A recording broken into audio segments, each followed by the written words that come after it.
Hello there and welcome back to Joy Sightings. This is edition number 41. Today I again read from The Wit and Wisdom of Safed the Sage, and the three parables I'll read today are The New Recipe, The River and the Flood, and The Crossing Tender. The New Recipe. In this story also, Safed uses the word sinkers, a slang word that means donuts.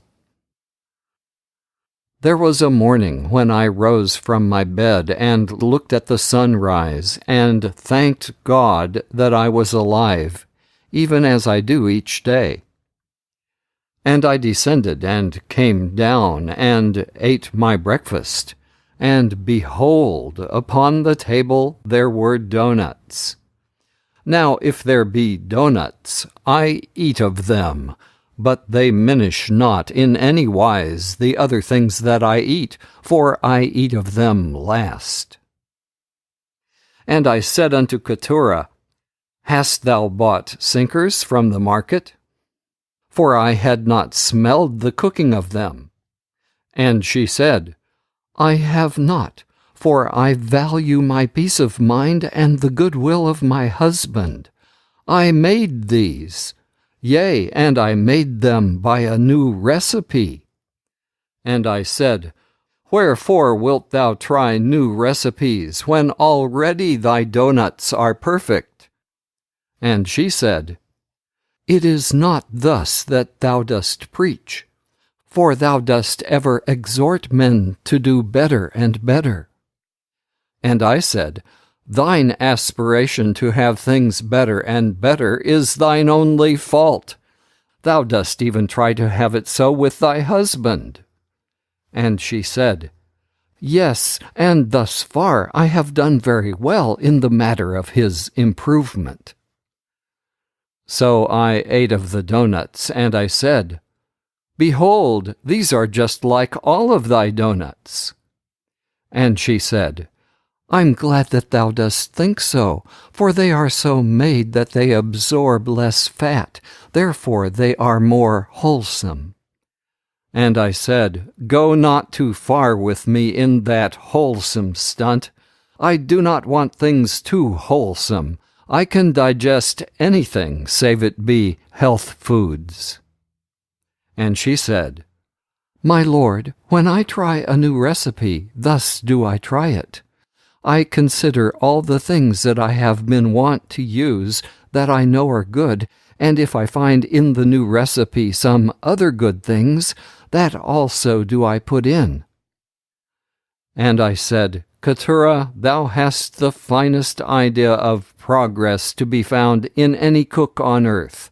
For thou goest ahead, but thou playest not far from thy base. And I said, If all reformers could learn from thee, then would the millennium come sooner. And she said, I'm glad that thou dost like the new donuts. And I verily did like them, for they had one ingredient that changeth not, and that is Keturah. For believe me, her donuts are some donuts. The River and the Flood. I have a friend who dwelleth in a city that is builded beside a great river, even the Ohio. And there are times when the bottom of the river getteth up on top, so that the boats have hard work to not puncture their tires. But there are other times when the river riseth as Jordan overflowing his banks, and then there is something doing. Now I visited my friend as the winter drew to an end, and the river began to rise. And the ice went out in great cakes that swam in the yellow water, and the backwaters were in all the valleys and over the lowlands, and the morning papers told every day that it was 2 feet higher in Pittsburgh. And I stood beside the stream, and it flowed in a wide yellow flood that no man could turn aside. And when I went away and came again, behold, it washed the bank at a higher level. And the water came into the street of the town where I was, and still it rose. And I looked that the men of the city should have shown fear, but they showed it not. And certain of them whose places of business were near the wharf spake of the water that was putting out the fires in their basement, but they stuck to their business on the ground floor. And when the water rose to the ground floor, they moved their papers upstairs and locked up and took a vacation for a few days. And day after day the water rose till they did little business in that town, save the moving of property upstairs and waiting. Now I was anxious, for it seemed as if the river would never cease rising. But there came a morning when the paper said that the river had fallen 4 inches in Pittsburgh. And behold, it still was rising where we were, and it grew higher all that day and that night, so that the friend whom I visited moved out of his house and took me to the hotel, where he had reserved rooms for us, and we lodged there. But all men spake cheerfully, for they said, Though it rise another foot tonight, and put out the fires in the hotel and the printing office and the bank, yet tomorrow it will begin to go down. And it was even as they said. For I stood next day upon the bank, and the river was miles in width, but there was a streak of mud as it were an handbreadth wide above the water on the shore, and the people began to assemble their mops and prepare to clean up. Now it was a new experience to me, but to them it was familiar. And they knew the power of the water, and they knew the raging of the flood, and they knew that they could not stop it. But they possessed their souls with patience, for they said, It cannot rise forever, and its pride and fury will soon pass.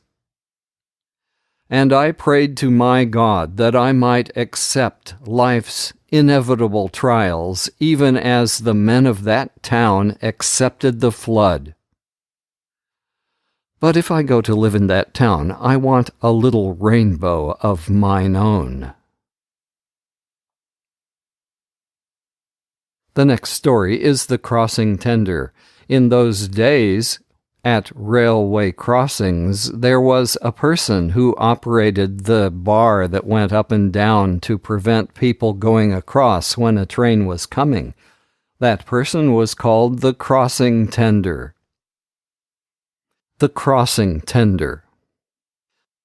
Now there is a railway that runneth through the town where I live, and there are gates that are pulled down when a train goeth by.